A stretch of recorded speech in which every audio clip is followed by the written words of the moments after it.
बहुजन नवजागरण और प्रतिरोध के विविध स्वर बहुजन नायक और नायिकाओं की श्रृंखला में हम चर्चा कर रहे थे आधुनिक भारत के निर्माता डॉक्टर B.R. अम्बेडकर के ऊपर। आज इस लेख का अंतिम पड़ाव है और इस अंतिम पड़ाव में हम डॉक्टर B.R. अम्बेडकर की अंतिम यात्रा का जिक्र करेंगे।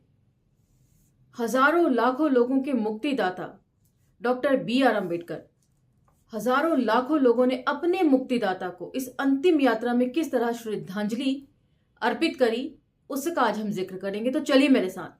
जय भीम, मैं शालिनी और आप देख रहे हैं अम्बेडकर नामा। आधुनिक भारत के निर्माता बाबा साहब डॉक्टर भीमराव अम्बेडकर।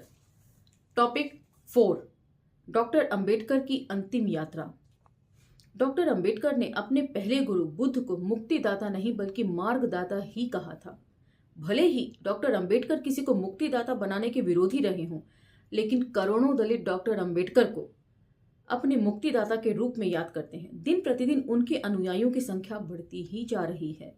एक हद तक मसीहा की हैसियत उन्हें जीते जी ही हासिल हो गई थी। इसकी सबसे मुखर अभिव्यक्ति 6 दिसंबर 1956 को उनके परिनिर्वाण के बाद और 7 दिसंबर को उनकी अंतिम यात्रा के समय हुई थी। उनके निधन की सूचना लाखों लाख दलितों के लिए किसी सदमे से कम नहीं थी। लोगों को लगा जैसे उन्होंने किसी अपने परिजन को खो दिया। लोगों के आंसू थे कि थमने का नाम नहीं ले रहे थे। डॉक्टर अम्बेडकर के निधन की सूचना का लोगों के दिलो दिमाग पर किस कदर गहरा असर पड़ा था और उसकी किस तरह अभिव्यक्ति हुई, इसको मराठी के प्रसिद्ध दलित लेखक दया पवार ने अपनी आत्मकथा अछूत में इस रूप में दर्ज किया है। सुबह में हमेशा की तरह अपने काम पर निकला। अखबारों के पहले पेज पर खबर छपी थी। धरती फटने सा एहसास हुआ। इतना शोकाकुल हो गया जैसे घर के किसी सदस्य की मृत्यु हो गई हो। घर की चौखट पकड़कर रोने लगा। माँ को, पत्नी को कुछ समझ नहीं आ रहा था कि मैं इस तरह पेपर पढ़ते ही क्यों रोने लगा। घर के लोगों को बताते ही वे सब भी रोने लगे। दया पवार आगे लिखते हैं, बाहर निकलकर देखता हूँ लोग जत्थों में बातें कर रहे हैं। बाबा साहब का निधन दिल्ली में हुआ था। शाम तक विमान से शव आने वाला था। नौकरी के 2-3 महीने ही हुए होंगे। छुट्टी मंजूर करवाने वेटरनरी कॉलेज गया। अर्जी का कारण देखते ही साहब झल्लाए, बोले, अरे छुट्टी का कारण यह क्यों लिखता है? अंबेडकर एक सरकारी नेता थे और तू सरकारी नौकर, कुछ प्राइवेट कारण लिख। वैसे मैं स्वभाव से बड़ा शांत हूं, परंतु उस दिन अर्जी का कारण नहीं बदला। उल्टे साहब से कहा, साहब वे मेरे घर के सदस्य ही थे। कितनी अंधेरी गुफाओं से उन्होंने हमें बाहर निकाला, ये आपको क्यों मालूम होने लगा? मेरी नौकरी का क्या होगा, इसकी चिंता किए बगैर मैं राजगृह की ओर भागता हूँ। ज्यों बाढ़ आई हो ठीक उसी तरह लोग राजगृह के मैदान में जमा हो रहे थे। इस घटना ने सारे महाराष्ट्र में खलबली मचा दी थी। पृष्ठ संख्या 168 से 169 पर आप इसे पढ़ सकते हैं। दया पवार जी मराठी के दलित साहित्य और आत्मकथाओं के अग्रज माने जाते हैं। इनकी आत्मकथा अछूत का पाठन भी मैं अम्बेडकर नामा के मंच से आप लोगों के लिए जरूर करूंगी। जिस अथाह वेदना, दुख और गहन पीड़ा की अभिव्यक्ति दया पवार ने की है, जिस तरह उन्होंने उन्हें याद किया है, उन्हें यानी डॉक्टर अम्बेडकर को याद किया है और उनके प्रति जो आत्मीयता प्रकट की है, वह मनोवेदना और विचार अकेले दया पवार के नहीं थे, लाखों भारतीयों के भी थे। इसकी पुष्टि उस समय की CID बंबई की विशेष शाखा की विभिन्न रिपोर्टों से भी होती है। 6 दिसंबर को दिल्ली में दोपहर 1 बजे राज्यसभा सदस्य और शेड्यूल्ड कास्ट फेडरेशन के नेता डॉक्टर अम्बेडकर के आकस्मिक निधन की खबर जंगल की आग की तरह पूरे शहर में, खास तौर से पिछड़े वर्ग के समुदायों में फैल गई। भारी संख्या में लोग दादर में हिंदू कॉलोनी स्थित डॉक्टर अम्बेडकर के निवास राजगृह पर इकट्ठे हो गए, जहां वे उनके अंतिम दर्शन करना चाहते थे। लोगों की इतनी ही बड़ी भीड़ सांता क्रूज हवाई अड्डे पर थी, जहां उनके पार्थिव शरीर को हवाई जहाज से लाने की खबर है। रिपोर्ट में आगे लिखा गया है, डॉक्टर अम्बेडकर का पार्थिव शरीर दोपहर 2 बजे सांता क्रूज हवाई अड्डे पर पहुंचा। उनके साथ श्रीमती अम्बेडकर, शांताराम शास्त्री, सोहनलाल शास्त्री, बुद्ध महाबली शास्त्री और कुछ अन्य लोग थे। इस समय तक वहां लगभग 50,000 लोग अपने नेता की एक झलक पाने के लिए एकत्र हो चुके थे। अनेक प्रमुख लोगों ने उनके पार्थिव शरीर पर पुष्पहार अर्पित किए। इसके बाद एक एम्बुलेंस में उनके शव को रखकर 50,000 लोगों के जुलूस के साथ उनके निवास तक ले जाया गया, जहां 1 लाख से भी ज्यादा लोगों की भीड़ इकट्ठा थी। उनके पार्थिव शरीर के आने की प्रतीक्षा में। अब ये भीड़ 4 लाख तक पहुंच गई थी। विद इन ब्रैकेट, डॉक्टर बाबा साहब Ambedkar and the movement of untouchable, खंड 1 से हिंदी अनुवाद कमल भारती जी।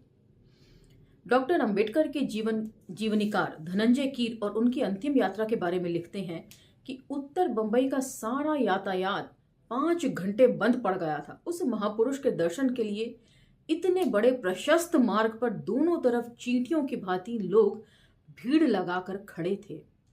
मकानों की छतें, अटारियां, पेड़ सब लोगों के रंग बिरंगे कपड़ों से भर गए थे। आसपास के जिलों के सैकड़ों लोग आए और करीब 2 मील लंबी यात्रा में शरीक हुए। अंतिम यात्रा की लॉरी के सामने जाते समय शोकाकुल लोगों ने शव पर फूल और पुष्प मालाओं की वर्षा की। धनंजय की डॉक्टर बाबा साहब अम्बेडकर जीवन चरित्र, पृष्ठ संख्या 490। इसकी पुष्टि सीआईडी की रिपोर्ट के इस कथन से भी होती है। लगभग 1:40 पे उनके शव को जनता के दर्शनार्थ एक लॉरी में रखा गया और उसे जुलूस के रूप में Khare Ghat, Vincent road, Dadar road, Poiwadi, Elphinstone road, Sayani road, Gokhale road दक्षिण और उत्तर और रानाडे रोड से होते हुए शिवाजी पार्क स्थित चंदनवाड़ी शमशान घाट ले जाया गया, जहां वे शाम को 6 बजे पहुंचे। मतलब जुलूस के साथ उनका पार्थिव शरीर पहुंचा। जुलूस में लगभग 1 लाख लोगों ने भाग लिया। अंतिम संस्कार के समय करीब 4 लाख लोग उपस्थित थे और बड़ी संख्या में कपड़ा मिलों के मजदूरों ने इस दिन का काम बंद किया। इस संदर्भ में रिपोर्ट कहती है कि इसके पश्चात श्री यशवंतराव बी अंबेडकर ने 4 लाख लोगों की उपस्थिति में शाम 7:30 बजे चिता को अग्नि दी। डॉक्टर अंबेडकर के निधन का समाचार सुनकर 12 कपड़ा मिलों के कामगारों ने दूसरी पाली में काम नहीं किया और 9 कपड़ा मिलों के कामगारों ने तीसरी पाली में काम नहीं किया। तो यहां पर यह बता दूं कि मैंने नेट पर सर्च किया था और उसमें लिखा है कि बौद्ध धर्म जो है उसमें संस्कार 2 तरीके से होता है। एक तो दाह संस्कार के तौर पर, और यदि आप चाहें तो पार्थिव शरीर को ताबूत में डालकर दफना भी सकते हैं। तो ये दोनों ही विधि जो है वो मान्य है बौद्ध धर्म में संस्कार की। अगले दिन अर्थात 7 दिसंबर 1956 को बड़ी संख्या में कपड़ा मिलें बंद रहीं क्योंकि कामगारों ने अंतिम संस्कार में भाग लिया था। माटुंगा, परेल, वाड़ी, बंदर में रेलवे वर्कशॉप और करी रोड पर जनरल स्टोर बंद रहे, जिसके कारण जनरल मैनेजर को उस दिन का अवैतनिक अवकाश घोषित करना पड़ा। कुछ सिल्क मिलें, फैक्ट्रियां और बीपीटी बंदरगाह भी प्रभावित हुए। बहुत से स्कूल और कॉलेज भी बंद रहे।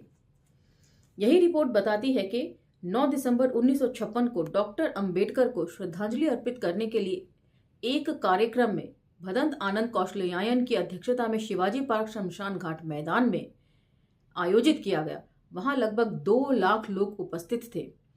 डॉक्टर अंबेडकर ने न्याय के लिए संघर्षरत योद्धा की तरह एक नायक की जिंदगी जी और उनके लोगों ने उन्हें एक महानायक की तरह अश्रुपूरित नयनों से यादगार अंतिम विदाई दी, जो बहुत कम लोगों को नसीब होती है। इसके साथ ही डॉक्टर अंबेडकर के ऊपर ये आर्टिकल समाप्त होता है और अगले आर्टिकल में हम माता रमाबाई के ऊपर चर्चा करेंगे।